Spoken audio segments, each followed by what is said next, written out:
உங்களுக்கு பிரபஞ்சன் தெரியும் இல்லையா? ஒரு மிக முக்கியமான எழுத்தாளர், சிறுகதை எழுத்தாளர், நாவலிஸ்ட்டு. நம்மக்கிட்ட அவர் இல்லை, சாகித்ய அகாடமி விருது வாங்கினவர். அவர் வந்து ஒரு கதை ஒன்று எழுதியிருக்கார், பாதுகை. பாதுகைனா செருப்பு அப்படின்னு ஒரு கதை எழுதியிருக்காரு. உங்களுக்கு தெரியும், அவர் பாண்டிச்சேரியில் தான் ரொம்ப நாள் இருந்தார். ஃப்ரெஞ்சு ஆதிக்கத்தின் கீழ் இருந்த ஒன்று. அது பிரெஞ்சு ஆதிக்கத்தின் போது இருந்தப்போ எழுதப்பட்ட ஒரு கதை பாதுகை அப்படின்றது. பொண்ணு பிள்ளை அப்படின்றவர் ஒரு வந்து வக்கீலாக பணிபுரிகிறார். அப்போ தமிழ்நாட்டில் இருக்கக்கூடிய வக்கீல்கள் எல்லாம் கருப்பு கோட்டு போட்டுக்கிட்டு பஞ்சகச்சம் கட்டிக்கிட்டு கோர்ட்டுக்கு போனோம். நீதிபதி யாருன்னு கேட்டால் ஃப்ரெஞ்சிலேருந்து வந்திருக்கக்கூடிய ஒரு நீதிபதி. அப்புறம் பொண்ணு தம்பி என்ன பண்ணுறாரு, முதலாக பேண்ட்டு போட்டுக்கிட்டு கோட்டு போட்டுக்கிட்டு ஒரு ஷூ ஒன்று கருப்பு கலரில் சப்பாத்துன்னு சொல்கிறாரு. அது வாஸ்து பாருங்க நீங்கள் நேரம் கிடைச்சா. அப்போ என்ன பண்ணுறாரு, அந்த சப்பாத்தை போட்டுக்கிட்டு கோர்ட்டுக்கு போகிறாரு. கோர்ட்டுக்கு போன உடனே நீதிபதியை பார்த்து வணக்கம் சொல்கிறாரு. நீதிபதி வந்து வணக்கம் சொல்லாமல் அந்த பொண்ணு தம்பியினுடைய காலை வந்து பார்க்குறாரு. என்ன உன் காலில் இருக்கு? சப்பாத்து அப்படின்றாரு. உனக்கு வந்து இந்தியர்களுடைய வழக்கம் தெரியாதா? நீ எப்படி வந்து செருப்பு போட்டுக்கிட்டு ஒரு நீதிபதியின் முன்னால் வந்து எப்படி வந்து நீ நிற்ப? உனக்கு எப்படி இவ்வளோ தைரியம் கிடைச்சிது அப்படின்னு அவர் கேட்குறாரு.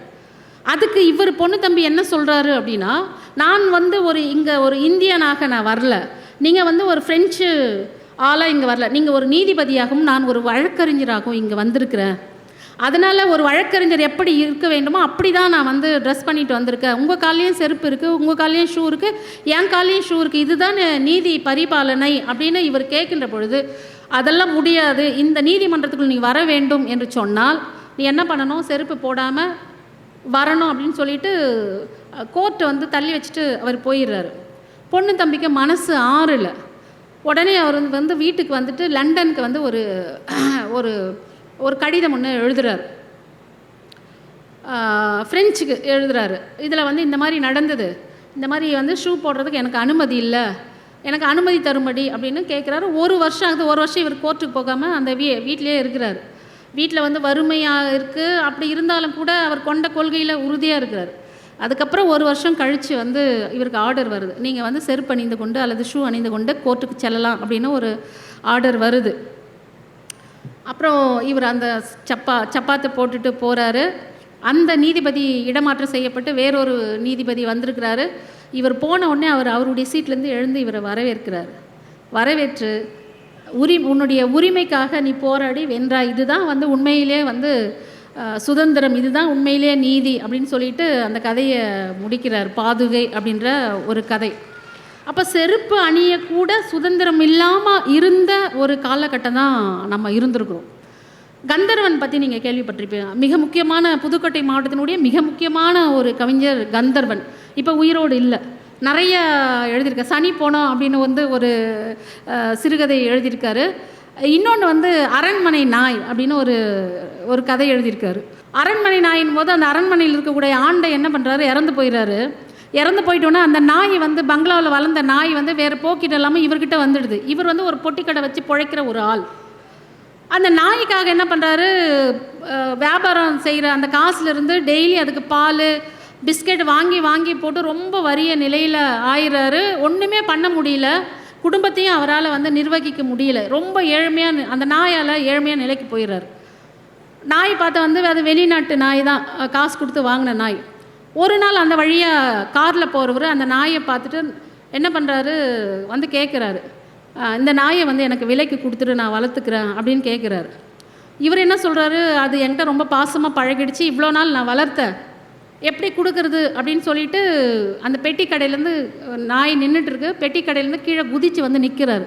அந்த நாய் என்ன பண்ணுது அப்படின்னா, அந்த புதுசாக வந்தார் இல்லை அவர் பார்த்த உடனே வாழை ஆட்டுது. இதுதான் அரண்மனை நாய் அப்படின்ற ஒரு கதை. அந்த நாய்க்கு எவ்வளோ தன்னுடைய வறிய நிலைக்கு வந்து குழந்தைங்களை கவனிக்க முடியாமல் வளர்த்தாலும் கூட ஒரு அரண்மனையில் வளரக்கூடிய நாய் அதிகாரத்திற்கை செலுத்தக்கூடிய ஒன்றா தான் புதுசாக வந்தோடனே அவருக்கு வாலாட்டிட்டு சேவகம் பண்ண போயிடுது அப்படின்ற ஒரு கதை. இன்னொன்று வந்து கேஏ குணசேகரன், உங்களுக்கு தெரியும், கேஏ குணசேகரன் அப்படின்னு சொல்லிட்டு உலகத்தமிழ் ஆராய்ச்சி மையத்தினுடைய இயக்குனராக இருந்தார். ஆக்காட்டின்னு ஒரு பாட்டை வந்து அவர் குரல் எடுத்து பாடினா அப்படியே நம்ம மனசெல்லாம் அப்படியே ஆண்டி அடங்கும். அந்த மாதிரி குரலில் இடதுசாரி மேடைகளில் பாடியவர். மிகப்பெரிய ஒரு இசை குயில் அப்படின்னு தான் அவரை சொல்லணும். அந்த பாடல் அவர் வந்து ஒரு கவிதை எழுதியிருப்பார், புது தடம் அப்படின்னு ஒரு கவிதை. அதோட முடிச்சிடுறேன் நான். அந்த கவிதையில் என்ன சொல்கிறாரு அப்படின்னா, எங்கள் ஆண்டைன்னா முதலாளின்னு வச்சுக்கோங்களேன். எங்கள் ஆண்டை ஆஃபீஸில் என்னால் காரியம் ஆகணும்னா சாரும்பார். எங்கள் ஆண்டை ஆஃபீஸில் என்னால் காரியம் ஆகணும்னா சாரும்பார். டவுனில் கண்டுக்கிட்டா குணசேகராம்பார். பஸ்ஸில் பார்த்தா என்னப்பா அப்படின்னு சொல்லுவார். சேரியில் பார்க்கையில் என்னடா அப்படின்னு கேட்பார் அப்படின்னு ஒரு கவிதை. உலக தமிழ் ஆராய்ச்சியினுடைய இயக்குனராக உயர்ந்திருக்கக்கூடிய ஒரு ஒடுக்கப்பட்ட இனத்திலேருந்து வருவர். அவரால் காரியம் ஆகணும்னா சார். ஆனால் அவரை சேரியில் பார்க்கின்ற பொழுது இந்த சமூகம் அவரை விழிக்கின்ற சொல்லு என்னடா. அப்போ இந்த ஆண்டை அப்படின்றது இருக்குதில்ல, அது அரண்மனை நாயாக இருக்கட்டும், அல்லது பாதுகையாக இருக்கட்டும், அல்லது இந்த கவிதையாக இருக்கட்டும், நாம் எப்பொழுதும் ஒடுக்குமுறைக்கு எதிராக போராடக்கூடியவர்களாக, அடக்குமுறைக்கு எதிராக போராடக்கூடியவர்களாக, அல்லது சுதந்திரத்திற்காக போராடக்கூடியவர்களாக, சமத்துவத்திற்கு போராடக்கூடியவர்களாக, சுதந்திரத்திற்கு போராடக்கூடியவர்களாக, பாலின சமத்துவத்திற்கு போராடக்கூடியவர்களாக எப்பொழுதும் நம்மை வைத்திருப்பது எது அப்படின்னு கேட்டால் இந்த புத்தகங்கள் தான். புத்தகங்களில் இருக்கக்கூடியவர்களுடைய கருத்துக்கள் தான். உப்பு இருக்குல்ல, எப்பவுமே வந்து ஊறுகாயை உப்பில் போட்டு வச்சுருப்பாங்க இல்லையா, கொஞ்சம் உப்பு போட்டு கெடாமல் இருக்கிறதுக்காக போட்டு வைப்பாங்க.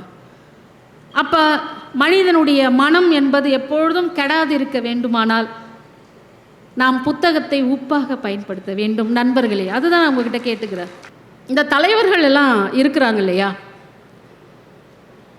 அவர்கள் எல்லாம் வந்து தன்னுடைய தனிப்பட்ட வாழ்க்கையை எப்பொழுதுமே இழந்தவர்கள் தான். அவங்க தத்துவ ஞானியாக இருக்கட்டும், இல்லை சமூக சீர்திருத்தவாதியாகட்டும், சிந்தனைவாதிகளாக இருக்கட்டும், யாராக வேண்டுமானால் இருக்கட்டும், சமூகத்திற்காக தங்களுடைய தனிப்பட்ட வாழ்க்கையை கூட அவர்கள் வந்து ரொம்ப இழந்தவர்களாக இருக்கிறாங்க. அது என்ன தனிப்பட்ட வாழ்க்கை அப்படின்னா, அதுக்கு நிறைய உதாரணம் சொல்ல முடியும். இப்போ நம்ம யாரை நல்லவங்கன்னு சொல்கிறோம் அப்படின்னா, நம்ம சொல்லுவோம் அவன் ரொம்ப நல்ல பையன், தான் உண்டு தான் வேலை உண்டு, இருக்கிற இடமே தெரியாது, போவான் வருவான், ரொம்ப நல்லவங்க அப்படின்னு சொல்லுவோம். அப்போ தான் உண்டு தான் வேலை உண்டு, வர்றதும் தெரியாது போகிறதும் தெரியாது அப்படின்னு இருக்கிறவங்க தான் நல்லவங்க அப்படின்னா இந்த உலகத்தில் நம்ம வாழவே முடியாதுன்னு தான் தோணுது.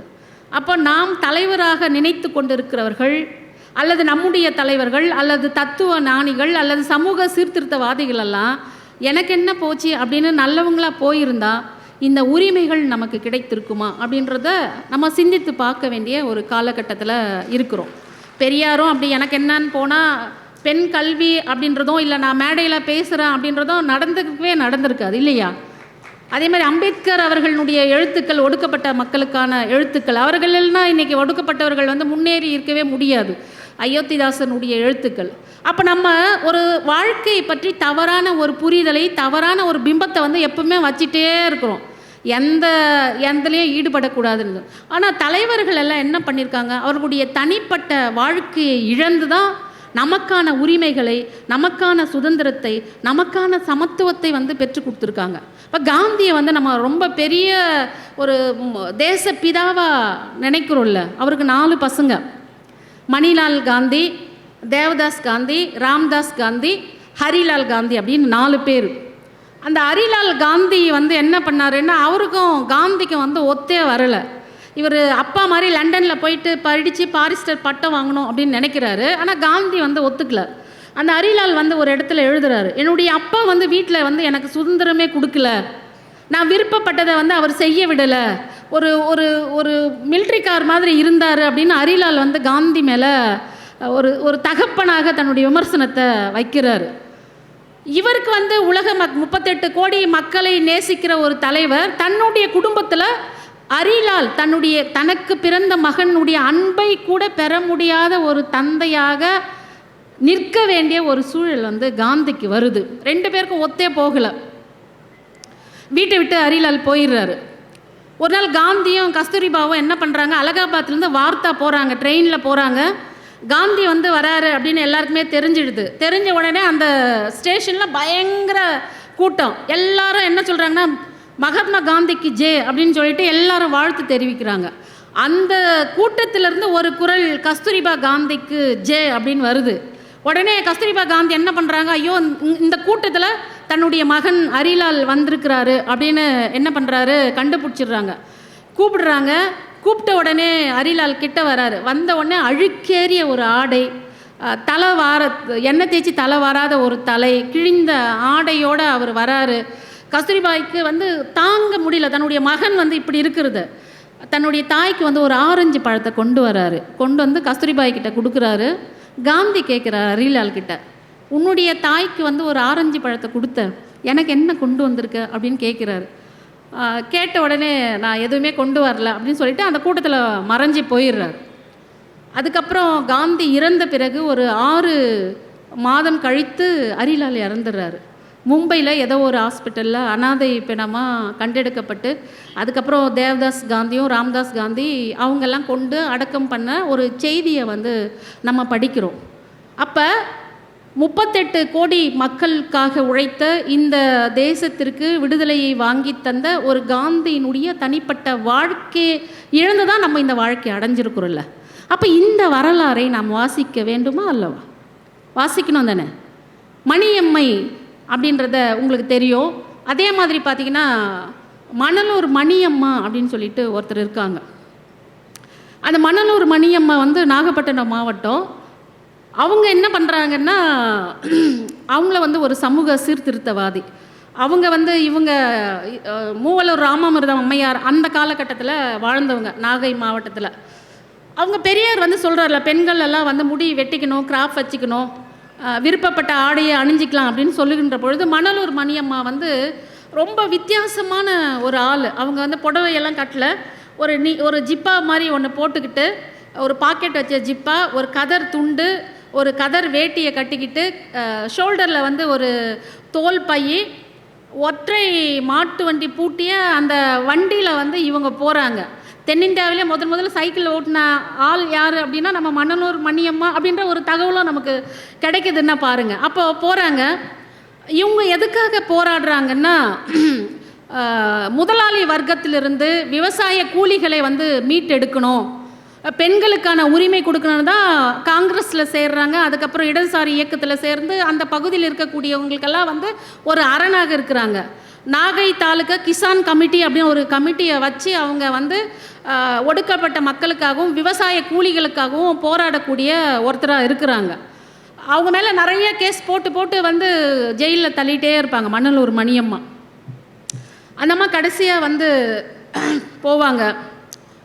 அதனால் ஆண்டைகள்லாம் முதலாளிகள் மேலே அவங்க மேலே பயங்கர கோபம். ஒரு நாள் மணலூர்லேருந்து திருவாரூர் போகிறாங்க. திருவாரூருக்கு போகிறதுக்காக பேருந்து நிலையத்தில் வெயிட் பண்ணுறாங்க. திடீர்னு பின்னாடி இருந்து பார்த்திங்கன்னா ஒரு கிளைமான் சொல்கிறாங்க, கலைமான் அல்லது கிளைமான், அவங்கள வந்து பின்னாடி அந்த கொம்பில் குத்தி அங்கே கீழே விழுந்துடுறாங்க ரத்த வெள்ளத்தில். 1 மணிக்கு நடக்குது சம்பவம். 3:30 மணி வரைக்கும் அவங்கள யாரும் மருத்துவமனைக்கு கொண்டு போய் அதுக்கப்புறம் கொண்டு போயிட்டு உயிர் எழுந்துடுறாங்க மணலூர் மணியம்மா. இதில் என்ன இன்னொரு தகவல் என்ன சொல்கிறாங்க அப்படின்னா, இவங்களுடைய செயல்பாடுகளை பொறுக்காத அந்த ஆண்டைகள் எல்லாம் வந்து ஒரு மான் கொம்பை வந்து கையில் வச்சு அவங்கள கொலை செய்துட்டதா ஒரு தகவல் இருக்குது. அவங்களுடைய மரணமும் அது உண்மையாகவே மானால் கொல்லப்பட்டாரா அல்லது மான் கொம்புனால் குத்தி கொல்லப்பட்டாரா அப்படின்ற ஒன்று இருக்குது. அப்போ இந்த சமூகம் தலைவர்களுக்கு தரக்கூடிய பரிசு என்னவாக இருக்கிறது என்று பார்த்தா மரணமாக இருக்கிறது. அது மட்டும் இல்லை, பாரதியார் பற்றி நமக்கு நிறைய தெரியும் இல்லையா? பாரதியார் வந்து எப்படி இறந்தார் அப்படின்னு நம்மக்கிட்ட கேட்டால் நம்ம என்ன சொல்லுவோன்னா, அவர் வந்து திருவல்லிக்கேணியில் யானை தாக்கி மிதித்து அவர் வந்து உயிர் போயிடுச்சு, கொஞ்ச நாள் உடம்பு சரியில்லாமல் அப்படின்னு தான் சொல்லிகிட்டு இருக்குல்ல. ஆனால் அப்படி கிடையாது. அதை ஆராய்ந்து பார்க்கின்ற பொழுது அது உண்மை வந்து வேறு மாதிரி இருக்குது.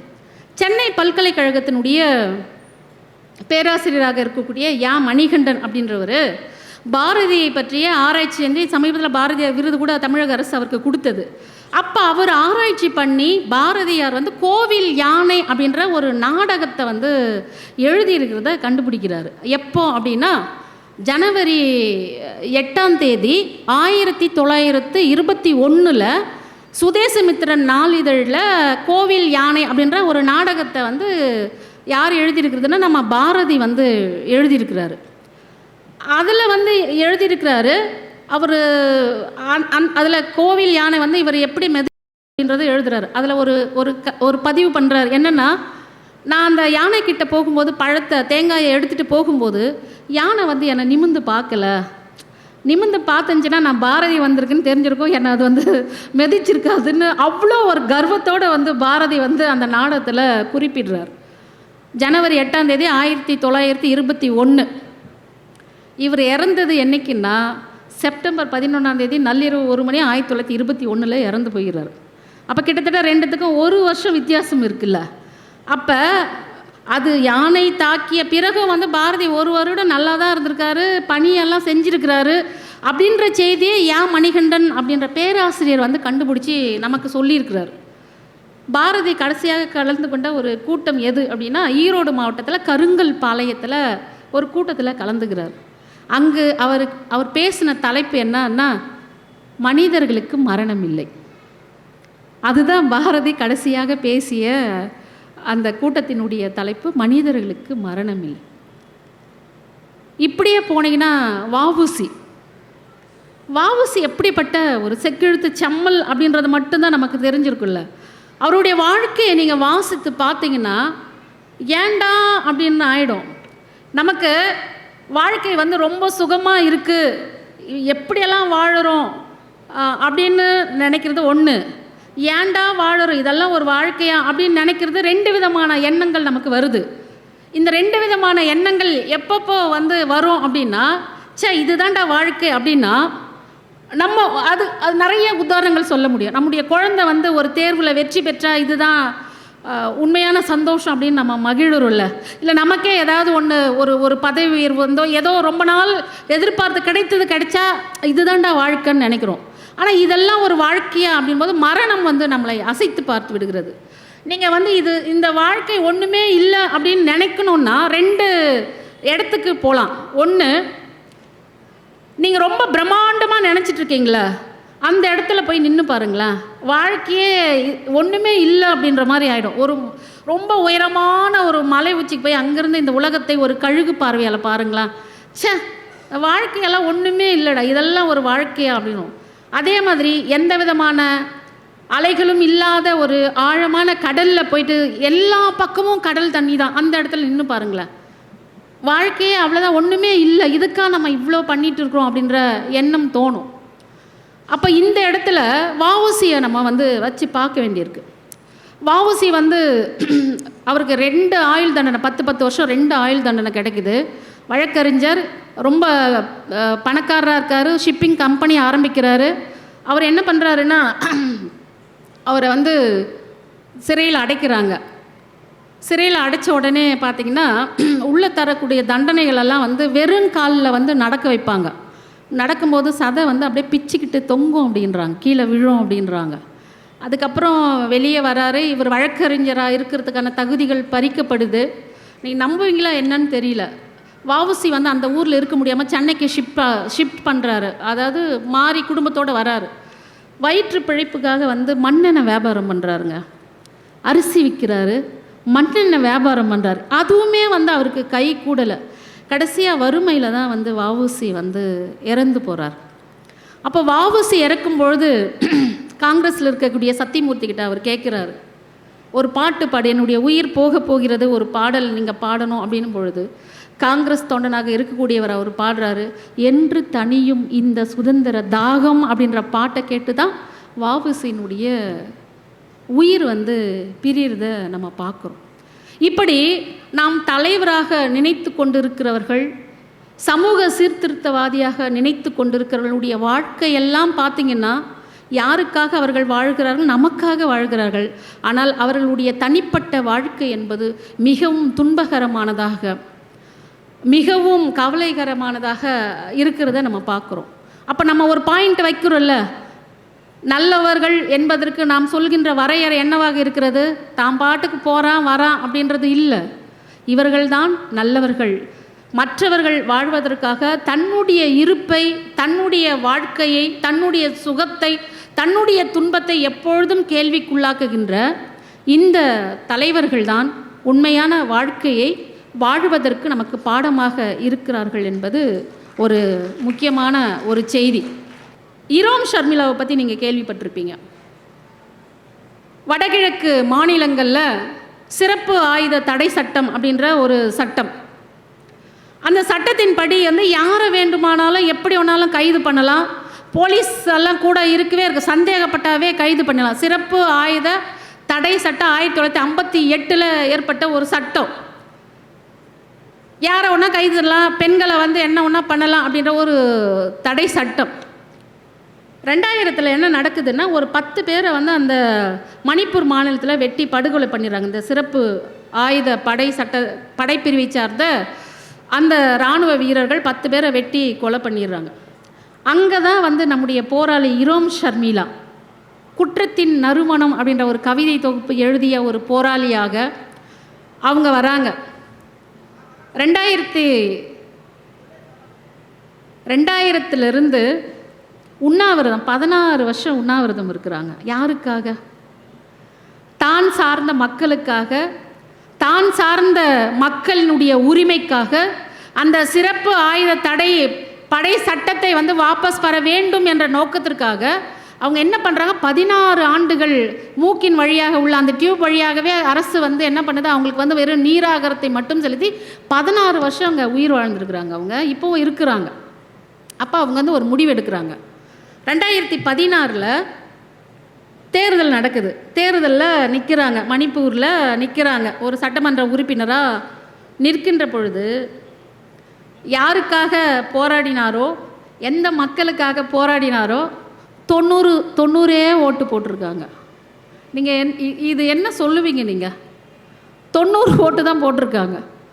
ஒரு 16 ஆண்டு காலமாக மக்களுக்கு போராடிய ஒரு போராளிக்கு, மக்களுக்காக பேசிய ஒரு செயல்பாட்டாளருக்கு, மக்களுக்காகவே எப்போதும் சிந்தித்த ஒரு எழுத்தாளருக்கு, ஒரு கவிஞருக்கு மக்கள் போட்ட ஓட்டு எத்தனை அப்படின்னு பார்த்தீங்கன்னா 90 ஓட்டு தான். தோற்று போயிடுவார். அவங்க 90 ஓட்டுனால தோற்று போயிடலாம். ஆனால் லட்சக்கணக்கான மக்களுடைய மனதில் இன்றைக்கும் அவங்க இருந்துகிட்ருக்காங்க. அப்படின்னா அவங்களுடைய செயல்பாடு தான் இங்கே மிக முக்கியமான ஒரு காரணமாக இருக்குது.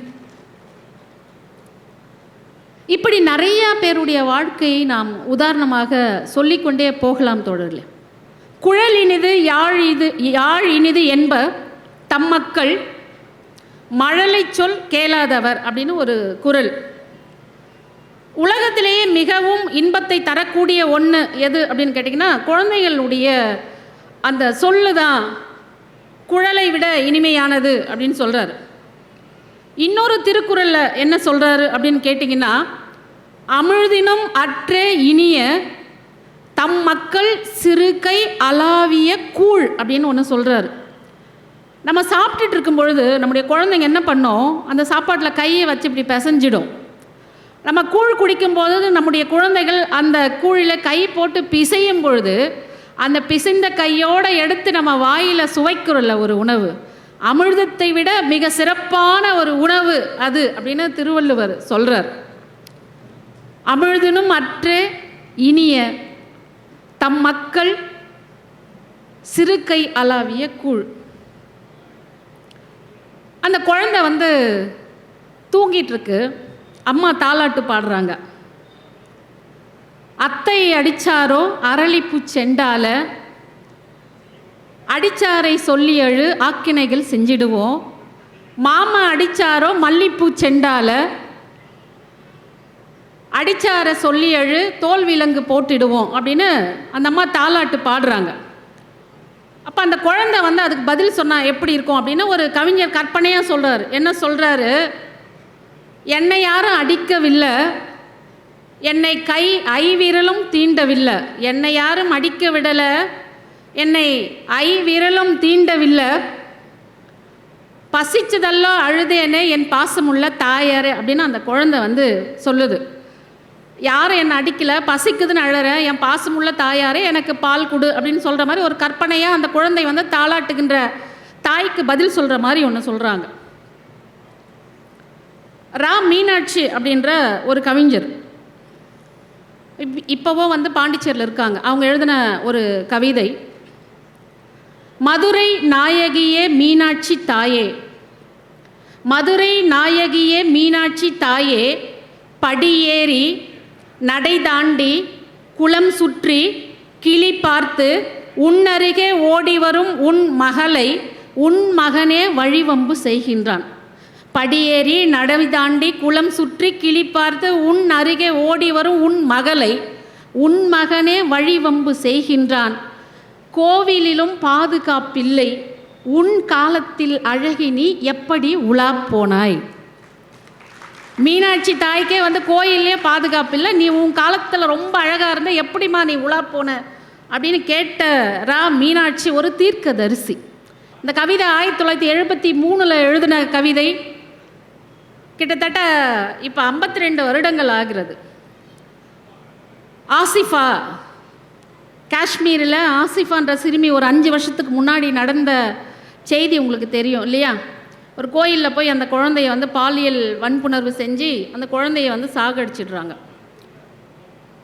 அப்போது எழுத்தாளர்கள் என்பவர்கள், கவிஞர்கள் என்பவர்கள் காலத்தை கடந்தவர்கள், மொழியை கடந்தவர்கள், நிலத்தை கடந்தவர்கள், எல்லாவற்றையும் கடந்தவர்கள்.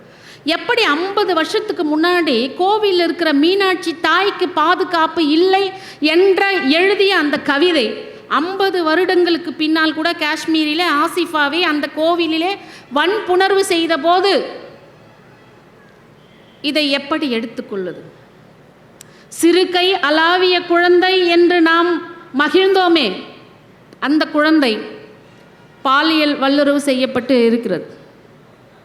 ஒரு கவிஞர் எழுதுகிறாங்க அதுக்கு பதில், அந்த 2 கால் மிருகம் 6 வயது குழந்தையை முட்டு சந்தில் வன்புணர்ந்து கொண்டிருந்த போது கருவறையில் இருந்த உங்கள் கடவுள் எங்கே போனார்? ஒருவேளை அந்த 2 கால் மிருகம் 6 வயது குழந்தையை முட்டு சந்தில் வன்புணர்ந்து கொண்டிருந்த போது கருவறையில் இருந்த உங்கள் கடவுள் எங்கே போனார்? ஒருவேளை அவரும் ஏதாவது ஒரு முட்டு சந்தில் ஒரு பெண் கடவுளை வன்புணர்ந்து கொண்டிருக்கலாம் என்ற ஒரு கவிதை. இப்படி பெண் குழந்தைகளுக்கு, பெண்களுக்கு நிறைய பாலியல் துன்புறுத்தல்கள் ஒவ்வொரு நாளும் நம் காதுகளை இந்த செய்திகள் அடைந்த வண்ணம் இருந்திருக்கின்றன. 2 நாட்களுக்கு முன்பு ஓசூரிலே ஒரு ஆசிரியர் தன்னுடைய வகுப்பறையில் அமர்ந்து கொண்டிருக்கிறார். ஒரு குழந்தை மதிய உணவு இடைவேளையின் போது பக்கத்தில் இருக்கக்கூடிய ஒரு குட்டை பண்ணையில் விழுந்து விடுகிறது. ஒரு குழந்தை ஓடி வந்து சொல்கிறது, இந்த மாதிரி ஒரு பையன் குட்டையில் விழுந்துட்டான் அப்படின்னு. அந்த ஆசிரியர் வந்து உடனே ஓடுறாரு, குட்டை பண்ணையில் விழுறாரு. அது எவ்வளவு ஆழம் என்று தெரியவில்லை, அவருக்கு நீச்சலும் தெரியாது. ஆனால் தன்னிடம் படிக்கக்கூடிய அந்த 2ஆம் வகுப்பு படிக்கக்கூடிய குழந்தைய காப்பாற்றணுன்ற ஒரு எண்ணத்தில் அந்த குட்டை பண்ணையில் குதித்து அந்த குழந்தையை தூக்கி கொண்டு மேலே ஏறி வர முடியாமல் கடைசியாக அந்த ஆசிரியர், கௌரி சங்கர் என்று சொல்லக்கூடிய அந்த ஆசிரியரும் அந்த மாணவனும் உயிரிழந்து போகிறார்கள்.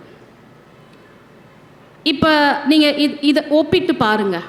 இன்றைக்கி வந்த செய்தி, தன்னிடம் படிக்கக்கூடிய பெண் குழந்தைகளை பாலியல் சீண்டலும் பாலியல் வல்லாங்கும் செய்த ஆசிரியர்களுக்கு 23 பேருக்கு நிரந்தரமாக பணி நீக்கம் செய்யப்பட்டுள்ளன்ற செய்தி இன்றைக்கி வந்திருக்கு. அப்போ வாழ்க்கையை நாம் எப்படி வாழ்ந்து கொண்டிருக்கிறோம், எப்படி வாழக்கூடாது, எப்படி வாழ வேண்டும் என்ற 2 கேள்விகளை, இந்த 2 விஷயங்களை நாம் ஒப்பிட்டு பார்க்க வேண்டும். தன்னிடம் படித்த ஒரு குழந்தை ஒரு குட்டையிலே போய் விழுகின்ற பொழுது நீச்சல் தெரியாத போதும் அதை காப்பாற்ற வேண்டும் என்று கருதி தன்னுடைய உயிரையும் மாய்த்து கொண்ட கௌரி சங்கரை போல நாம் வாழ போகிறோமா? அல்லது தன்னிடம் படிக்கக்கூடிய குழந்தைகளை வல்லுறவு செய்து இடைநீக்கம் செய்யப்பட்ட அந்த மனிதர்களைப் போல நாம் வாழ வேண்டுமா? சாய்ஸ் நம்மக்கிட்ட தான் இருக்குது. கௌரி சங்கரை போலவா போக்சோ சட்டத்தில் கைது செய்யப்பட்ட ஆண்களைப் போலவா நம்முடைய வாழ்க்கை? அப்போ எது அசலான ஒரு வாழ்க்கை? இந்த அறிவை நமக்கு தருவது எது? நம்ம இந்த விஷயத்தை படிக்கிறோம். பெண்களை சமமாக பார்க்க வேண்டும், பாலின சமத்துவம் இருக்க வேண்டும் என்ற செய்தி நமக்கு நாம் படிக்கின்ற புத்தகங்களின் வாயிலாக அல்லது கேட்கின்ற விஷயங்கள் ஊடாக நாம் படிக்கின்றோம். அப்போ இதுதான் வாழ்க்கை. நாம் எப்படி இருக்கக்கூடாது, நம்முடைய வாழ்க்கையை எப்படி அமைத்து கொள்ளக்கூடாது என்பதற்கும் எப்படி நம்முடைய வாழ்க்கையை வாழ வேண்டும் என்பதற்கும் இருவேறு உதாரணங்களை நாம் பார்த்தோம். ஔவையார் உங்களுக்கு தெரியும், நிறைய சங்க காலத்தில் நிறைய ஔவையார் இருக்காங்க. அதியமானோட தோழி ஒரு ஔவையார். அவங்க சொல்கிறாங்க ஒன்று, சிறிய கல் பெரினே, சிறிய கல் பெரினே எனக்கு ஈயும் மண்ணோ, பெரிய கல் பெரினே யாம் பாட தாம் உண்ணும் மகிழ்ந்துண்ணும் மண்ணே அப்படின்னு அவங்க பாடுறாங்க. கொஞ்சமாக கல் இருந்தால் அதிகமான எனக்கு கொடுப்பான், அதை நிறைய கல் இருந்தால் நான் பாட இருவரும் கல் அருந்தி மகிழ்ச்சியாக இருப்போம் அப்படின்னு அந்த பாடலை கேட்டு அப்படின்றத ஒரு ஔவையார் சொல்கிறாங்க. இன்னொரு பாடலில் பார்த்தீங்கன்னா, காக்கை கரவா கரைந்துண்ணம் ஆக்கமும் அன்ன நீரார்க்கே உள அப்படின்னு திருவள்ளுவர் சொல்லுவார். என்னென்னா, காக்கை எப்படி தன்னுடைய ஒரு பொருள் கிடைத்தவுடன் எல்லாரையும் அழைத்து அந்த பொருளை கொடுத்து அதோடு சேர்ந்து உண்ணுகிறதோ, அதை போல ஆக்கம், செல்வமும் ஊக்கமும் அப்படி உடையவர்களிடத்தில் தான் சென்று சேரும் என்று சொல்லக்கூடிய ஒரு அற்புதமான ஒரு திருக்குறளை அவர் சொல்லியிருப்பார். அதே போல் இன்னொரு பாடல்களை நீங்கள் கேட்டிருக்கக்கூடும். கா கா கா என்ற ஒரு பாடல் இல்லையா? அந்த பாடல் பராசக்தி படத்திலே இடம்பெற்ற ஒரு பாடல். ஆகாரம் உண்ண எல்லோரும் ஒன்றாக அன்போடு ஓடி வாங்க என்ற அனுபவ பொருள் விளங்க, அந்த அனுபவ பொருள் விளங்க காக்கை அண்ணாவே நீங்கள் உங்கள் வாயால் பண்ணாக பாடுறீங்க, அழகாக பண்ணாக பாடுறீங்க அப்படின்ற ஒரு பாடல். நமக்கு ஒரு பொருள் கிடைக்கும்போது எல்லோருக்கும் அதை கொடுத்து உண்ண வேண்டும் அப்படின்ற ஒன்று இருக்குல்ல. பகுத்துண்டு பல்லுயிர் ஓம்புதல் நூலோர் தொகுத்தவற்றுள் எல்லாரும் சொல்லிட்டு போன ஒரு விஷயம், நல்ல நூலை கற்றவர்கள் சொல்லி சென்ற ஒரு விஷயம் என்ன அப்படின்னு கேட்டிங்கன்னா, பகுத்துண்டு பல்லுயிர் ஓம்புதல். நம்மக்கிட்ட ஒரு சின்ன பொருள் கிடைத்தா கூட பகுத்துண்டு எல்லார்கிட்டையும் கொடுக்கணும் அப்படின்றது தான். ஆனால் இன்றைக்கி நம்ம அந்த பாட்டை எழுதினவர் உடுமலை நாராயண கவி. 1899 பொள்ளாச்சி பக்கத்தில் இருக்கிற ஒரு உடுமலை அப்படின்ற ஊரில் தான் அவர் பிறந்தார். அவர் இறந்தது 1981 அவர் இறக்குறாரு. 82 வருஷம் அவர் இருக்கிறாரு. சினிமாவில் பாட்டு எழுத வந்தது 1933 தான். சுதந்திர போராட்ட விடுதலை உணர்வை போற்றக்கூடிய பாடல்களெல்லாம் பாடினவர் உடுமலை நாராயண கவி அவர்கள். அவர்கள் தன்னுடைய வாழ்நாளில் 10,000 பாடல்கள் பாடியிருக்கிறாங்க. யுகபாரதிக்கு இந்த செய்தி 2000 பாடல் பாடியிருக்கிறாரு. நீங்கள் இன்னும் கூடுதலாக இன்னும் 14,000 பாடல் பாட வேண்டியிருக்கு. உடுமலை நாராயண கவி மிக மிக சிறந்த ஒரு கவிஞர். 16,000 பாடல் பாடியிருக்கிறார். அவர் தான் பாடின இன்னொரு பாட்டு கூட, ஆரிய கூத்தாடினாலும் தாண்டவக்கோனே, அந்த பாட்டு நீங்கள் கேள்விப்பட்டிருப்பீங்கன்னு நினைக்கிறேன். ஆரிய கூத்தாடினாலும் தாண்டவக்கோனே, காசில் கண்ணவையடா தாண்டவக்கோனே அப்படின்னு வரக்கூடிய ஒரு பாடல் அவர் தான் பாடினார். கட்டி அழுத போதும் தாண்டவக்கோனே, பிணத்தை கட்டி அழுத போதும் தாண்டவக்கோனே, பெட்டி மேலே கண் வையடா தாண்டவக்கோனே, முட்டா பசங்களை எல்லாம் தாண்டவக்கோனே, காசு முதலாளியாக ஆக்குதடா தாண்டவக்கோனே என்ற பாட்டெல்லாம் பாடினவர் உடுமலை நாராயண கவி. இப்போ நம்ம குழந்தைங்கக்கிட்ட என்ன சொல்லி வளர்க்குறோம் அப்படின்றது ரொம்ப முக்கியமான ஒரு விஷயமா இருக்குது. என்னென்னா, லஞ்ச் பிரேக்கில் ஏதாவது கொடுத்து அனுப்புவோம், பிஸ்கெட்டு ஏதோ கொடுத்து அனுப்புனா யாருக்கும் கொடுக்காத அப்படின்னு சொல்லி அனுப்புகிறோம். கேட்டாவும் கொடுக்காத, அவங்க நீயாவும் கொடுக்காத, கேட்டால் கொடுக்காது, நீ மட்டும் வச்சு தின்னு அப்படின்னு பிஸ்கெட்டு எல்லாமே கொடுத்து அனுப்புகிறோம். அப்போ இந்த விருந்தோம்புதல் அப்படின்ற ஒரு பண்பு இருக்குல்ல, சிறிய கல் கிடைச்சா கூட அது கொடுத்து சாப்பிட்ற அந்த பண்பிலிருந்து நம்ம எப்படி விலகி ரொம்ப தூரம் வந்திருக்கிறோம் அப்படின்ற ஒரு விஷயம் இருக்குல்ல, அதை நம்ம பார்க்க வேண்டியிருக்கு.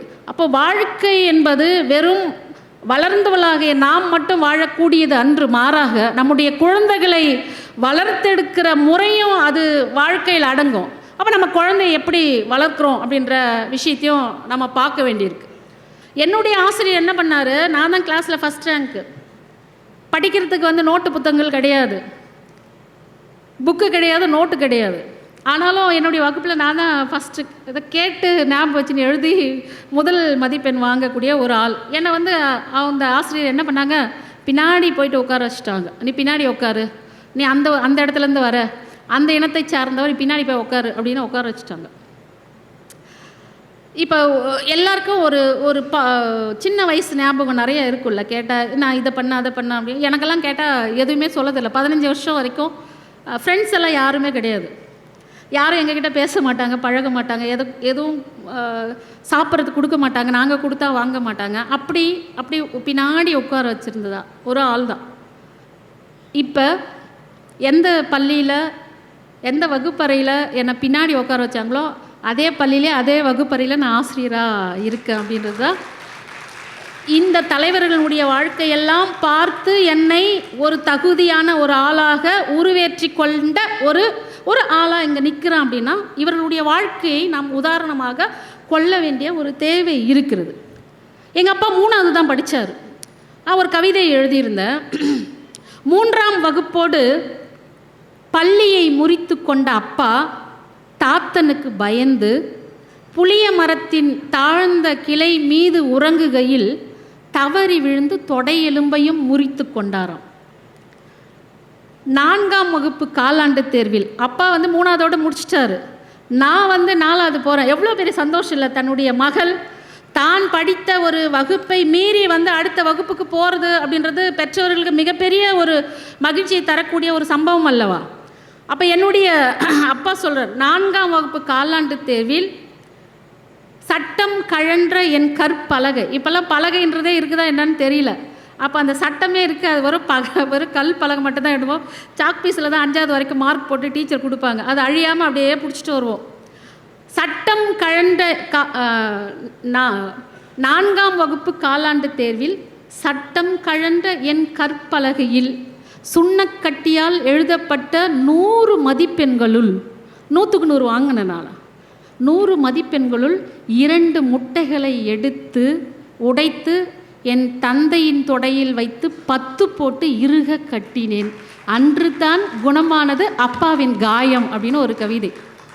எங்கள் அப்பாவுக்கு 4வது நான் படிக்கும்போது, அவர் சின்ன வயசில் 3ஆவது படிச்சுட்டு முடிஞ்சு போச்சு அவருடைய வாழ்க்கை. அவருடைய மகளாகிய நான் 4ஆவதில் படித்த அந்த 2 முட்டையை வந்து அப்பாவுடைய முட்டையை எடுத்து காயத்தில் கட்டு போட்ட அப்புறம் தான் தன்னுடைய மனகாயம் நீங்கியது அப்படின்ற ஒரு கவிதையை வந்து நான் எழுதியிருந்தேன். அப்போது என்னுடைய அப்பாவை நான் ஒரு ரோல் மாடலாக வச்சு எழுதுகிறேன். ஔவையாரை பற்றி சொல்லுகின்ற பொழுது ஒரு செய்தி விடுபட்டு போய்விட்டது. உங்களுக்கெல்லாம் தெரியும் இல்லையா, திருக்குறளில் வந்து அறத்துப்பால் பொருட்பால் அது காமத்துப்பால் தான். அது எழுதுனது காமத்துப்பால் தான், திருவள்ளுவர் எழுதுனது. நம்ம ரொம்ப பாலிஷாக என்ன பண்ணிட்டோம், அதை இன்பத்துப்பால்னு மாற்றிட்டோம். ஏன்னா காமம்ன்றது அது ஏதோ கேட்கக்கூடாத வார்த்தை, சொல்லக்கூடாத வார்த்தை அப்படின்னு நம்ம அப்படியே பழகி வச்சுருக்குறோம்ல. ஆனால் திருவள்ளுவர் தன்னுடைய திருக்குறளுக்கு வைத்த ஒரு இது ஒன்று பிரிவினுடைய பேர் வந்து காமத்துப்பால் தான். காமம்னா ஒன்றும் கிடையாது. அப்போ காதல் என்ற பொருள் தான். அப்போ காதல் என்ற பொருளில் வழங்கியது இல்லையா, மென்மையான ஒரு பொருளில் வழங்கினது. இப்போ காமம்ன்ற ஒரு வலிமையான ஒரு பொருளில் ஏதோ கேட்கக்கூடாத வார்த்தையில் வழங்குது. இப்போ கழகம்னு சொல்கிறோம்ல, இப்போ எல்லா கட்சியும் கழகம்ன்ற பேரை பின்னாடி வச்சுருக்கு. கழகம்னா என்ன மீனிங் தெரியுமா, நம்ம என்ன அர்த்தம் தெரியுமா? கழகம் அப்படின்னா அறிவாளிகள் நிறைந்த சபை அப்படின்னு அர்த்தம் இப்போ. ஆனால் அந்த காலத்தில் சூதாடுறவங்க இருக்கிற இடத்துக்கு தான் கழகம்னு சொல்லுவாங்க. அப்போ வலிமையான ஒரு பொருளில் விளங்கினதை கொண்டு வந்து நம்ம மென்மையாக மாற்றி கழகம்னு வச்சிட்டோம், அறிவாளிகள் நிறைந்த இடம்னு.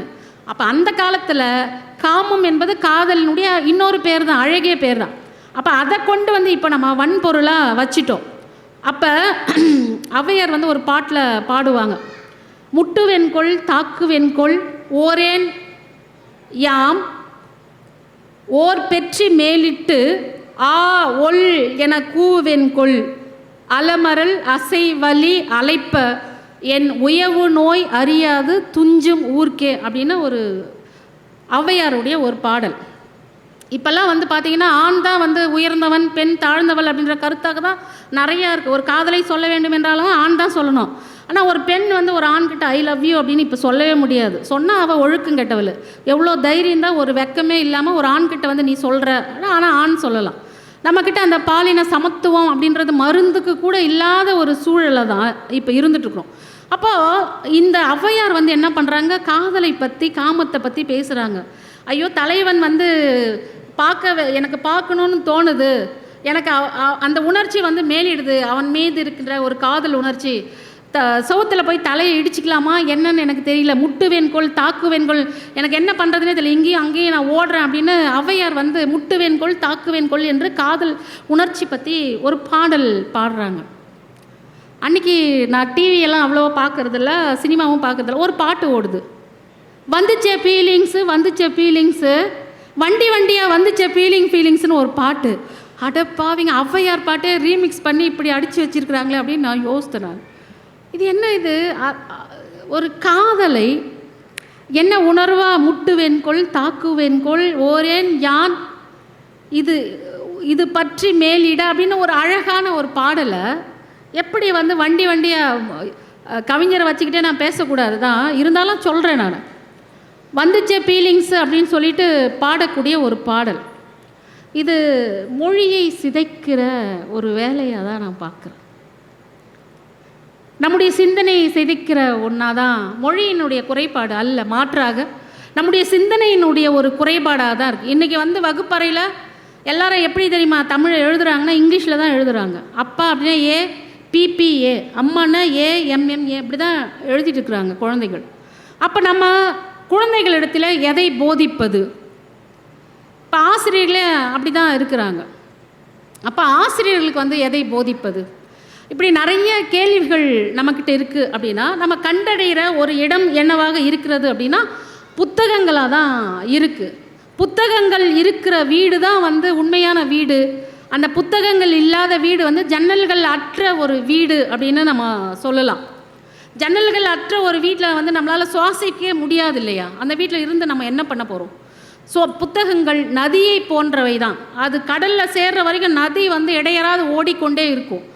அந்த நாம் வாசிக்கின்ற புத்தகத்தினுடைய கருத்துக்கள் எல்லாம் நம்ம மூளையை சென்று அடையிற வரைக்கும் நம்ம வாசித்து கொண்டே இருக்க வேண்டும் அப்படின்றது தான் நம்ம சொல்லக்கூடிய இன்னொரு செய்தியாக இருக்கிறது.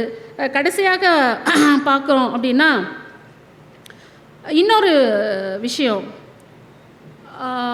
நம்ம வந்து இயற்கையை நேசிக்கணும். இந்த புத்தகங்கள் வந்து நமக்கு எதை கற்றுக் கொடுக்கிறது அப்படின்னா இயற்கையை நேசிக்கணும் அப்படின்ற இன்னொரு விஷயத்தையும் நமக்கு கற்றுக் கொடுக்குது. அதே போல் மானுடத்தை நேசிக்கணும், மக்களை நேசிக்கணும் அப்படின்ற இன்னொரு விஷயத்தையும் நமக்கு வந்து புத்தகங்கள் எப்பொழுதுமே சொல்லிக்கொண்டே இருக்கிறது. கொல்கத்தாவுக்கு வந்து நான் ஒரு புத்தக கண்காட்சிக்கு போயிருந்தேன். ஒரு தெரு முழுக்க காலேஜ் ரோடுன்னு பேர். அந்த தெரு எப்போவுமே வந்து அந்த 100 கடைகள் வந்து வருஷம் முழுதும் அந்த தெரு வந்து 100 புத்தக கடைகள் இருந்துகிட்டே இருக்குது. கொல்கத்தாவில் மேற்கு வங்காளத்தில் புத்தகங்கள் என்பது அறிவின் அடையாளமாக அங்கே உணரப்படுகிறது. எப்போ வேணால் யார் வேணால் புத்தகங்களை வாங்கிட்டே இருக்கிறாங்க. எனக்கு ரொம்ப ஆச்சரியமாக இருக்குது. நம்ம புத்தக காட்சி போட்டு இந்த மாதிரி புத்தகங்கள் விற்கப்படும், ஸ்டால் போடுறோம், அரசு வந்து இவ்வளோ செலவு பண்ணுது, இவ்வளோ பேரை கூப்பிட்டு பேச வைக்கிறோம், ஆளே வரல. ஆனால் அந்த கல்லூரி சாலையில் எப்பொழுதும் ஆட்கள் வந்து வாங்கி கொண்டே இருக்கிறாங்க மேற்கு வங்காளத்தில். ஏன்னா அவர்கள் புத்தகத்தை அறிவின் அடையாளமாக பார்க்கிறார்கள். அவங்க வாசிக்கிறாங்களோ இல்லையோ அது முக்கியம் கிடையாது. ஆனால் அவர்களுடைய அறைகளில், அவர்களுடைய வீடுகளில் புத்தகத்திற்கென்றே ஒரு அறை வைத்து கட்டப்படுகின்ற வீடுகள் எங்கே இருக்கின்றன என்று கேட்டால் மேற்கு வங்காளத்தில் இருக்குது அப்படின்றத நான் பார்த்து தெரிஞ்சுக்கிட்ட ஒரு விஷயம். அப்போது புத்தகங்கள் நமக்கு ஒரு அறிவினுடைய அடையாளமாக, ஒரு பண்பாட்டினுடைய அடையாளமாக, ஒரு நாகரிகத்தினுடைய அடையாளமாக இருந்துகிட்ருக்கு அப்படின்றது தான் இன்னொரு செய்தி. எனக்கு முன்னால் பேசி அமர்ந்திருக்கக்கூடிய நண்பர் யுகபாரதி அவர்கள் 2002ஆம் ஆண்டு என்னுடைய முதல் கவிதை தொகுப்பினை வெளியிட்டவர். அப்பொழுதுதான் அவர் திரைப்படத்தில் எழுதி கொண்டிருக்கிறார். நாங்கள் 90களினுடைய முதல் பகுதியில் 91, 92 அந்த ஆண்டுகளிலிருந்து நாங்கள் எழுதிட்டு இருந்தாலும் புத்தகங்கள் அப்படின்னு ஒருத்தருக்கு வருவது அப்படின்றது குறைந்தது 10 ஆண்டுகளாக ஆகும். இப்போ இருக்கக்கூடிய வசதிகள் எல்லாம் அப்போ கிடையாது. தொலைபேசிகளோ இல்லை இப்போ இருக்கக்கூடிய சமூக ஊடகங்களோ அப்போ கிடையவே கிடையாது. ஒரு தபால் கார்டில் தான் இந்த இடத்துல கூட்டம் நடக்குது அப்படின்னு தான் எழுதி போடுவாங்க. அப்போ எனக்கு எழுத 10 ஆண்டுகள் ஆச்சு முதல் கவிதை தொகுப்பு வெளியிடுவதற்கு. அந்த தொகுப்பை வெளியிடுவதற்கு நண்பர் யுகபாரதி அவர்களை தொடர்பு கொண்ட பொழுது அவர் மகிழ்ச்சியுடன் ஒத்துக்கொண்டு வெளியிட்டார். கைப்பற்றி என் கனவுகள் என்ற ஒரு கவிதை தொகுப்பு 23 ஆண்டுகளுக்கு முன்பு. அந்த வெளியீட்டு விழா முடிந்தது. நானும் யுகபாரதி அவர்களும் படியிலிருந்து இறங்கி கொண்டிருக்கிறோம். கீழ்ப்பாக்கத்திலே தீபிகா ஹால் என்னும் ஹாலில் அந்த விழா நடைபெற்றது. அப்பொழுது நான் அவரிடம் கேட்டேன், என்னுடைய கவிதைகள் எப்படி இருக்கின்றன, அதை பற்றி விமர்சனம் பண்ணி அவர் மேடையில் பேசிட்டார். இருந்தாலும் எங்களுக்கு ஒரு ஆசை இருக்குல்ல, எப்படி இருக்குது அப்படின்னு தனிப்பட்ட முறையில் கேட்கணும் அப்படின்னு சொல்லிட்டு நண்பர் யுகபாரதி கிட்ட நான் கேட்குறேன், எப்படி இருந்தது கவிதைகள் அப்படின்னு கேட்குறேன். அப்போ அவர் சொன்ன பதில் அவருக்கு நினைவு இருக்குமா இப்போ அப்படின்னு எனக்கு தெரியல. கவிதைகள் எல்லாம் ரொம்ப நல்லா இருக்குது, ஆனால் உங்ககிட்ட ஒரு வித பயமும் ஒரு தயக்கமும் இருக்குது. அது ரெண்டும் உங்ககிட்ட இருந்து போயிடுச்சா மிக அற்புதமான ஒரு கவிஞராக, அற்புதமான கவிதைகளாக அவை வெளிப்படும் அப்படின்னு சொன்ன ஒரு ஒற்றை வார்த்தையை தான் நான் மனசில் வச்சுக்கிட்டு எந்தவித பயமும் தயக்கமும் இன்றி எழுத ஆரம்பித்தேன் 2002 அதற்கு பிறகுதான் என்னை ஒரு பெண் கவிஞராக, ஒரு பெண்ணிய கவிஞராக என்னை உருவேற்றி கொள்வதற்கும் உருமாற்றிக் கொள்வதற்கும் யுகபாரதியினுடைய வார்த்தைகள் எனக்கு ஒரு ஊன்றுகோலாக இருந்தது என்று சொல்லிக்கொண்டு அவருக்கு என்னுடைய அன்பையும் வாழ்த்துக்களையும் நான் தெரிவித்துக் கொள்கின்றேன். போலவே என்னை சினிமாவில் பாட்டு எழுதுவதற்காக முயற்சி செய்யலாம் என்று சொன்னார். எனக்கு நிறைய வாய்ப்புகள் வந்து கொண்டிருக்கின்றன. பாடல் எழுதுவதற்கு மட்டுமல்ல, நடிப்பதற்கும் கூட நிறைய வாய்ப்புகள் எனக்கு வந்தது. ஆனால் அப்படி வேண்டாம் என்று நான் தான் தவிர்த்து கொண்டிருக்கிறேன். பார்ப்போம். யுகபாரதியினுடைய கோரிக்கையினை பரிசீலனை செய்கிறேன். வாசிக்கிறது அப்படின்றது வெறும் புத்தகங்களை மட்டும் வாசிப்பது அல்ல, மாறாக அது மக்களை வாசித்தல், ஒரு சமூகத்தை வாசித்தல், மனித உயிர்களை வாசித்தல், இயற்கையை வாசித்தல், விலங்குகளை வாசித்தல், மரங்களை வாசித்தல், எல்லாவற்றையும் வாசிக்கிறது தான் ஒட்டுமொத்தமாக ஒரு வாழ்க்கையை வாசித்தல் என்று பொருள். நான் நிறைய பேர்கிட்ட இந்த கேள்வி கேட்டிருக்கேன், வாழ்க்கைனா என்ன அப்படின்னு ஒரு கேள்வி. நம்ம எல்லாருக்குமே ஒரு கேள்வி இருக்குல்ல, வாழ்க்கைனா என்ன. நமக்கு பலவிதமான பதில்கள் மக்கள்கிட்ட இருந்து கிடைக்கும். ஒருத்தர் என்ன சொன்னாங்கன்னா, பிறப்புக்கும் இறப்புக்கும் நடுவில் இருக்கிறது தான் வாழ்க்கை, வாழறது தான் வாழ்க்கை. அப்படி பலவிதமான பதில் நிறைய பேர்கிட்ட இருந்து வந்துட்டே இருந்தது. அப்போ வாழ்க்கை என்றால் என்ன அப்படின்னு ஒரு கேள்விக்கு முதல்ல நம்ம பதில் தெரிஞ்சுக்கிறது ரொம்ப முக்கியமான ஒரு விஷயம் அப்படின்னு நான் நினைக்கிறேன். வாழ் அப்படின்ற ஒரு சொல் இருக்குல்ல, அது வேர்ச்சொல். அந்த சொல்லிலிருந்து தான் வாழ்தல், வாழ்கிறான், வாழ்க்கை போன்ற சொற்கள் எல்லாம் அதிலிருந்து தான் உருவாகிறது. இந்த வாழ் அப்படின்ற அடி சொல்ல நம்ம யாரை பார்த்து சொல்லுவோம் அப்படின்னு நம்ம முன்னாடி இருக்கிறவங்க கிட்ட மட்டும்தான் நீ வாழ், நன்றாக வாழ் அப்படின்னு நம்ம சொல்ல முடியும். நான் வாழ், அவன் வாழ், இவள் வாழ், அவர் வாழ் அப்படின்னு சொல்லவே முடியாது. அப்போ நம்மை தவிர்த்து முன்னிலையில் இருக்கக்கூடியவங்களை பார்த்து வாழ் அப்படின்னு சொல்கிற அந்த வார்த்தை இருக்குல்ல, அதுதான் வாழ்க்கையாக உருமாறி இருக்கிறது. வாழ்னா வாழ்தல். இப்போ கை அப்படின்னா என்ன அப்படின்னு ஒரு பொருள். கையினுடைய பொருள் என்னவா இருக்குது அப்படின்னு நீங்கள் இலக்கியத்தில் தேடி பார்த்தீங்கன்னா ஒழுக்கம் அப்படின்ற ஒரு பொருள் தருது. அது மட்டும் இல்லை, ஒரு ஆள் அப்படின்ற ஒரு பொருளும் கொடுக்குது. இப்போ ஏதாவது ஒரு விளையாடுறோன்னு வச்சுக்கோங்களேன், ஒரு கை குறையுது வரையா அப்படின்னு கேட்போம் நம்ம. அப்போ ஒரு கை குறையுது அப்படின்னா ஒரு ஆள் குறையுதுன்னு அர்த்தம். இன்னொரு பொருள் ஒழுக்கம். நீங்கள் கேள்விப்பட்டிருக்கலாம், கைக்கிளை அப்படின்றது அகத்திணையில் ஒரு திணையாக கைக்கிளை தொல்காப்பியர் சொல்கிறார். கை அப்படின்றது ஒழுக்கம். தலைவனுக்கும் தலைவிக்கும் இடையில் இருக்கக்கூடிய அந்த ஒழுக்கத்தை தான் நம்ம கையின்னு சொல்கிறோம். அங்கே கைக்கிளை என்பது ஒரு தலை காமத்தை குறிக்கும். அப்போ கிளைனா என்ன? தலைவனுக்கும் தலைவிக்கும் மட்டுமான அந்த ஒழுக்கம் ரெண்டு பேருக்கு ஒத்து போகாமல் கிளைத்து பரவுறது தான் கைக்கிளை அப்படின்னு சொல்கிறோம். அப்போ கை என்பது ஒழுக்கம் என்ற பொருளை குறிக்குமானால், வாழ்க்கை என்பது வாழ வேண்டிய முறைப்படி வாழுதல் அல்லது வாழ வேண்டிய ஒழுக்கத்துடன் வாழ்தல் வாழ்க்கை அப்படின்றது பொருள். அப்படி என்ன வாழ வேண்டிய வாழ்க்கைனா என்ன? அப்படின்ற ஒரு கேள்வி இருக்குல்ல. அது வாழ வேண்டிய முறை என்றால் என்ன அப்படின்ற ரெண்டாவது கேள்வி நம்மக்கிட்ட இருக்குது. நம்ம எப்படியெல்லாம் வாழக்கூடாதோ அப்படியெல்லாம் வாழ்ந்துட்டு இருக்கிறோம். எப்படியெல்லாம் வாழ வேண்டுமோ அப்படியெல்லாம் நாம் வாழ்வதில்லை. அப்போ வாழ வேண்டிய முறையை நம்ம யார்கிட்ட போய் கற்றுக்கிறது, யார்கிட்ட கேட்குறது, எந்த புத்தகங்களை படித்து தெரிஞ்சுக்கிறது, இல்லை எந்த பெரியவங்க கிட்ட கேட்டு தெரிஞ்சுக்கிறது அப்படின்னு ஒன்று இருக்குது. அப்போ நம்ம வாழ்க்கையை வாழ வேண்டிய முறைப்படி அல்லது ஒழுக்கத்துடன் வாழ்வது என்றால் ஒன்று, நம்ம புத்தகங்களை கண்டிப்பாக படிக்க தான் வேணும். ரெண்டாவது, அந்த புத்தகத்தை கற்றறிந்தவர்களிடம் கேட்டு அறிந்து கொள்ள வேண்டிய ஒரு தேவை இருக்குது. அப்போ படித்தவங்க மட்டும்தான் ஒழுக்கத்துடன் வாழ்க்கையை வாழ முடியுமா? அப்போ படிக்காதவங்களாம் என்ன பண்ணுறது? படித்தவங்க யாருக்கும் எதுவும் சொல்லித்தரல, அப்போ என்ன செய்யறது அப்படின்னு திரும்ப அடுத்த மூணாவது கேள்வி நம்மக்கிட்ட வருது. திருவள்ளுவர் இங்கே ஒரு திருக்குறளை சொல்கிறார். கற்றிலனாயினும் கேட்க அஃதொருவர்க்கு கொர்க்கத்தின் ஊற்றாம் துணை. ஒருத்தர் முயன்று கற்கவில்லை என்றாலும் கூட பரவாயில்லை, கற்றவர்களிட அதை கேட்டு தெரிந்து கொள்ள வேண்டும் அப்படின்னு திருவள்ளுவர் அழகாக சொல்லிட்டு போயிருக்கிறார். கற்கை நன்றே கற்கை நன்றே பிச்சை புகினும் கற்கை நன்றே. அதிவீரராம பாண்டியர் சொல்கிறார், நருந்தொகை அல்லது வெற்றி வேர்க்கை என்ற நூலில் சொல்கிறார். பிச்சை எடுத்தாவது நம்ம கற்கணும் அப்படின்னு சொல்கிறார். திருவள்ளுவரை ரொம்ப சாந்தமான ஒருத்தராக தான் நமக்கு எல்லாருக்கும் தெரியும்ல. அவருக்கும் சில சமயம் கோபம் வருது. என்னன்னு சொல்கிறாரு, செவியின் சுவை உணரா வாயுணர்வின் மா அவியினும் வாழினும் என் அப்படின்னு ஒரு குறளில் சொல்கிறாரு. நீ செவியால் நுகரப்படும் அந்த உணவை அறியாமல் வாயினால் உணரப்படும் ஒரு சுவை, வாய் சுவையை மட்டும் உணர்ந்து இருந்தால் நீ உலகத்தில் வாழ்ந்தா என்ன செத்தா என்ன கோபத்தோடு சொல்லிடுறார். அப்போ நம்ம என்ன பண்ணணும்?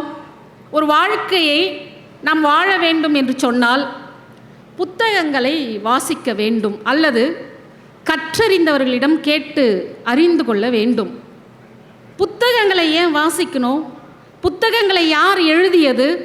புத்தகங்களை வாசிப்பதனால் என்ன பயன், என்ன நோக்கத்திற்காக அவை எழுதப்பட்டது அப்படின்னு நம்ம பார்க்குறோன்னா, சிந்தனைவாதிகள், சமூக சீர்திருத்தவாதிகள், தலைவர்கள் எல்லோரும் இந்த புத்தகத்தை தங்களுடைய கருத்துக்களால் எழுதி நிரப்பி வைத்துவிட்டு போயிருக்கிறார்கள். அப்போ இந்த புத்தகங்களை நம்ம வாசிக்க வேண்டும்.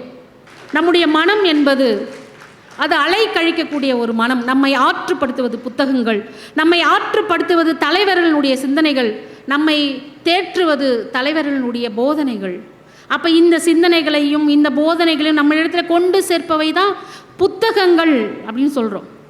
புத்தகங்கள் எப்படிப்பட்டவை என்றால், நம்ம வீட்டுக்கு உள்ளே திறக்கிற மாதிரி ஜன்னல் வைக்கிறோம்ல, மழையிலையும் காற்றுலையும் வீணாகக்கூடாது அப்படின்னு நம்ம ஜன்னலை வைக்கிறோம்ல. ஆனால் புத்தகங்கள் உலகை நோக்கிய ஒரு ஜன்னலை நமக்கு திறந்து காட்டுவது எவை என்று சொன்னால் அது புத்தகங்கள் தான். அப்போ நம்மை சமத்துவமானவர்களாக, சுதந்திரமானவர்களாக உணர வைப்பது எது என்று சொன்னால் புத்தகங்கள் தான். ஒரு செய்தியோடு நான் கடைசியாக சொல்லி முடிக்கணும் அப்படின்னு நான் ஆசைப்படுறேன் நண்பர்களே. என்னன்னு சொன்னால், சமூகத்திற்காக மக்களுக்காக போராடக்கூடிய தலைவர்களுக்கு நாம் கொடுக்கக்கூடிய பரிசு என்னவாக இருக்கிறது என்று சொன்னால் பெரும்பாலும் மரணமாக இருக்கிறது. கௌரி லங்கேஷ் உங்களுக்கு தெரியும்.